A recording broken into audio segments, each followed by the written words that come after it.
ఈరోజు కార్తీక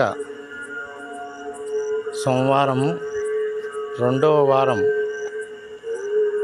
జరుగుతూ ఉన్నది. ఈ నేపథ్యంలో నవనారసింహ నవగ్రహాల చుట్టూ దీపాలు వెలిగించడము జరిగినది. అలాగనే శివునికి స్వయంభూ శివలింగం విఘ్నేశ్వర శివలింగానికి కూడా అభిషేకం చేస్తూ దీపము చేయడం జరిగినది. అంటే ఇక్కడ విఘ్నేశ్వరుడు లేకుండానే స్వయంభూలో లోపల శివలింగంలోనే విఘ్నేశ్వరుడు కనిపిస్తూ ఉన్నాడు. ఇక్కడ నవనారసింహ నవగ్రహాలు మనం చూస్తున్నాము. ఇది ప్రపంచ దేశాల్లో రెండవది. మొదటి యోగానంద కాడ ఇక్కడ మన బనగానపల్లిలో మనం ప్రతిష్ఠ చేసింది. అక్కడ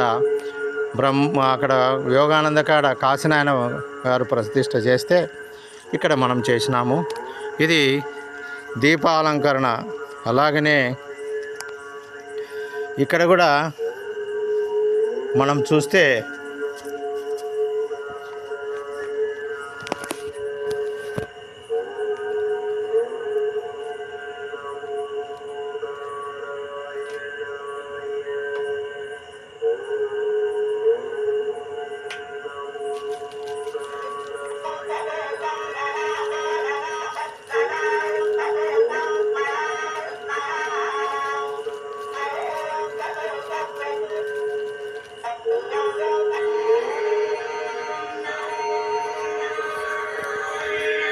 ఇక్కడ చూడండి, ఎంతో వైభవంగా అలంకరణ చేయడం జరిగింది. ఇక్కడ దేవుడు సాక్షాత్ నరసింహస్వామి వచ్చి ఇక్కడే తన నివాసాన్ని ఏర్పరచుకొని తన దేవాలయం తన ఇంటిని తనే చేసుకుంటున్నాడు. ఇక్కడ తులసి కోట ఒకటి ఉంది. ఇక్కడ కూడా రోజు దీపారాధన చేస్తూ ఉంటాము. తర్వాత మనం ఇక్కడ చూసినామంటేనా చాలా బాగా ఇక్కడ ఈ దీపాలు పెట్టడం జరిగినది.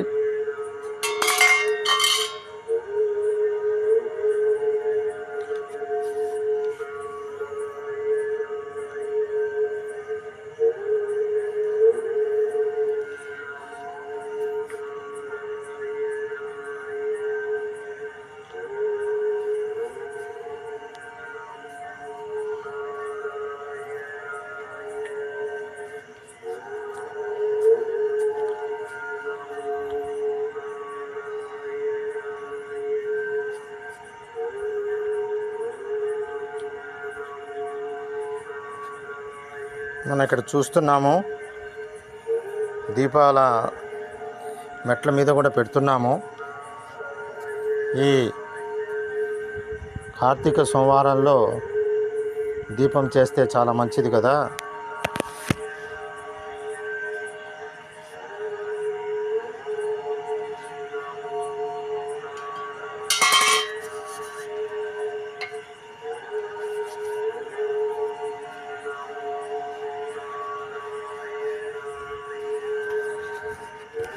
ఇక్కడ బ్రహ్మం గారిని కూడా ప్రతిష్ఠ చేయడం జరిగింది. ఇక్కడ స్వామిని ఒకసారి మనం చూస్తాము. ఈ స్వామి 3.5 అడుగు ఎత్తులో ఉన్నాడు.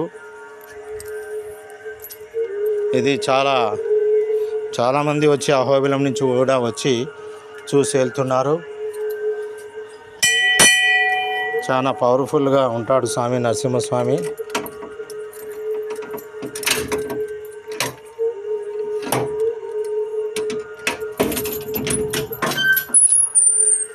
ఇక్కడ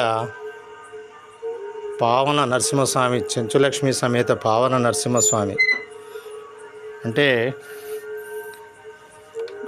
ఉగ్రరూప హిరణ్యకశిపుని చంపిన తర్వాత స్వామివారు గీకారణ్యంలో అరుస్తూ పోతుంటే చెంచులక్ష్మి అమ్మవారు పోయి శాంతపరిచినారు. కాబట్టి ఆమెను పెళ్లాడినాడు అనేది మన చారిత్రాత్మకంగా చెప్తూ ఉన్నారు.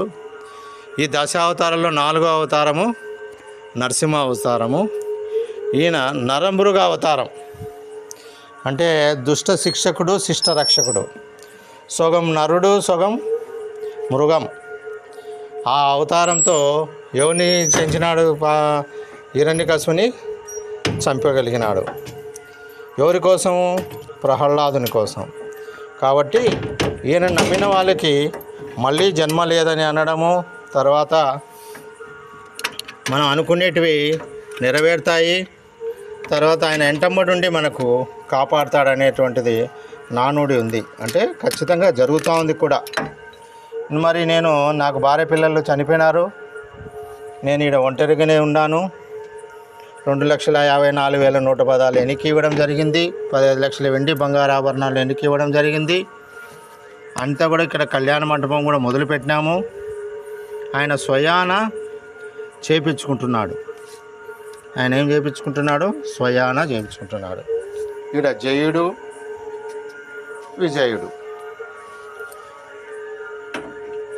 ఇక్కడ జయుడు విజయుడు ద్వారపాలకులు. ఇది మా అమ్మగారి జ్ఞాపకార్థము ఈ దేవాలయము నిర్మించడం జరిగింది. కాబట్టి ఈయన స్వయాన్ని ఇక్కడే నిలబడి చేపించుకుంటున్నాడు. శ్రీ శ్రీ శ్రీ చంచలక్ష్మి సమేత పావన నరసింహస్వామి దేవస్థానము శంకుస్థాపన 6/2/2014 ఆ రోజు రథసప్తమి. పావన నరసింహమూర్తి స్వామి కాలనీ, రవలకొండ, బనగానపల్లె, కర్నూలు జిల్లా, ఇప్పుడు నంద్యాల జిల్లా అయింది. క్రీస్తుశేషులు బాలశెట్టి సుబ్బనరసింహ గారి జ్ఞాపకార్థం వ్యవస్థాపక అధ్యక్షుడు, నిర్మాణకర్త, విశ్వ హిందూ పరిషత్ ప్రచారకులు మరియు ప్రధాన అర్చకుడైనటువంటి శ్రీ బాలశెట్టి పావనమూర్తి గారు ఆయన వాళ్ళ అమ్మగారి జ్ఞాపకార్థము కట్టడం జరిగింది. తర్వాత ఇక్కడ చిన్నది పాంప్లెట్ మాదిరిగానే పడమర పెట్టడం జరిగింది. ఇక్కడ కూడా పాంప్లెట్ మాదిరిగానే బయటకు వస్తూనే కృష్ణుడు కనిపిస్తూ ఉన్నాడు. ఇది బాగా చూడండి. అలాగనే ఎక్కడ కూడా లేనటువంటి విధంగా, ఏ దేవస్థానంలో కూడా లేనటువంటి విధంగా బ్రహ్మంగారిని ప్రతిష్ఠ చేయడం జరిగింది. ఎందుకంటే ప్రతిరోజు 3 నుంచి 4 తెల్లారుజామున వచ్చి స్వామివారు స్వయాన, నేను ఒక్కసారి చూశాను, కందిమలాయపల్లి నుంచి వచ్చి ఇక్కడ ఇద్దరు మాట్లాడుకొని మళ్ళీ వెళ్ళిపోతుంటాడు అనమాట. కాబట్టి ముందు ఆయన పెట్టినాం. ఎందుకంటే మామూలుగా అయితే గరుత్మంతుడు ఉండాలి, గరుత్మంతుడు ధ్వజస్తంభం కాడ ఉన్నాడు.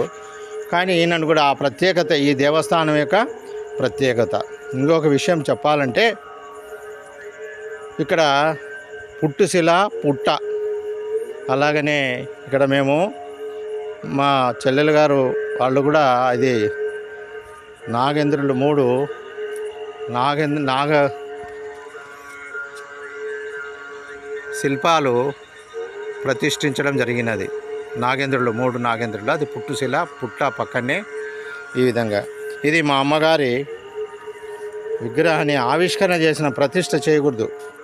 ఎందుకంటే దక్షిణముఖం పెట్టి ఇక్కడ మా అమ్మగారిని విగ్రహాన్ని, ఇది రాతిదే. అందరూ ఏమనుకుంటారు అంటే సిమెంట్ది అనుకుంటారు, కానీ రాతిది. చూడండి ఆమె యొక్క విగ్రహము చాలా బాగా చేశారు. ఇది ఆలగడ్డలో చేపించాము. ఇది మా అమ్మగారి యొక్క విగ్రహము. ఇక్కడ రోజు మా అమ్మగారి విగ్రహానికి పూజ చేసిన తర్వాతనే నేను గర్భగుడిలోకి పోతూ ఉంటాను. ఇది నా అలవాటు. ఎక్కడ కూడా నేను మిస్ కాను అనమాట. ఫస్ట్ మా అమ్మను పడుకునేటప్పుడు కూడా మా అమ్మని చూసుకొని పోయి పడుకుంటాను.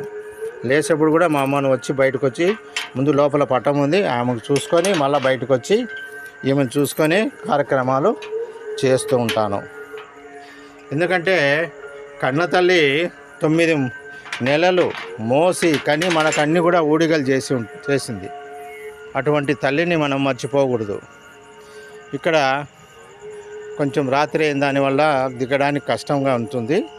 ఇక్కడ కొంచెం ఆడ కనిపిస్తూ ఉంది చూడండి, ఆ లైటు. అక్కడ వచ్చేసి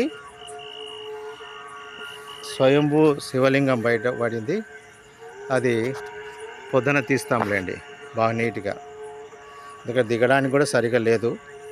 ఇక్కడ ఈ విధంగా 90 అడుగుల్లో 3 ఇంచు నీళ్లు పడ్డాయి. 90 అడుగుల్లో 3 ఇంచు నీళ్లు పడ్డాయి. ఇదంతా కూడా ఆయన బాలిశెట్టి పావన నరసింహమూర్తి తన సొంత ఖర్చులతో రాత్రింబగళ్ళు మేలుకొని ఇక్కడే ఒక వాచ్మెన్ లాగా, తర్వాత ఒక స్వీపర్ లాగా, అర్చకుడుగా ట్రైనింగ్ కూడా తిరుపతి పోయిచున్నారు. ఇది 90 ఏళ్ళలో 3 ఇంచు నీళ్లు పడ్డాయి. ఇది ట్యాంకీ. ఇక్కడ పార్కులో లాగానే ఇక్కడ కూడా బెంచ్లు వేయడం జరిగింది. ఇక్కడ చెట్టు, ఇవి ఎన్నిసార్లు తోసినా కూడా చెప్తారే, చెట్టు లేనప్పుడు ఒక బాధ, చెట్టు ఉంటే ఒక బాధ, పిల్లలు లేనప్పుడు ఒక బాధ, పిల్లలు ఉంటే ఒక బాధ. అట్లాగా ఇక్కడ చెట్లు వేసినాము. ఎన్నిసార్లు తోసినా పొద్దున సాయంకాలం 1 గంట కల్లా ఇదంతా పూత పడము, ఆకులు పడడం జరుగుతూ ఉంది. కానీ దేవస్థానం వచ్చేవాళ్ళు మాత్రం దయ ఉంచి మీరేం చేయాలి, చూడాలి, అన్నీ దేవస్థానం లాగానే వెళ్ళిపోయాల. ఉచిత సలహాలు ఇవ్వకూడదు. అలాగనే ఇక్కడ గరుత్మంతుడు, ఇక్కడ ఉండి లేదు, దక్షిణ లేదు, మరియు ఏ చందాలు లేవు. కాబట్టి మనం ఏం చేయాలంటే రావాలా, ముక్కోలు పోవాలి. ఇక్కడ చూడండి, దేవాలయం ముందు ఎంత బాగా విద్యుత్ కాంతితో దేదీప్యమానంగా వెలిగిపోతూ ఉన్నాడు. అక్కడ నవగ్రహాలకు ఇక్కడ ఒక బెంచి, రూమ్ ముందు 3 బెంచులు, దేవాలయం ముందు 3 బెంచులు అమర్చడం జరిగినది. కాబట్టి మీరు రావాలి, పోవాలి.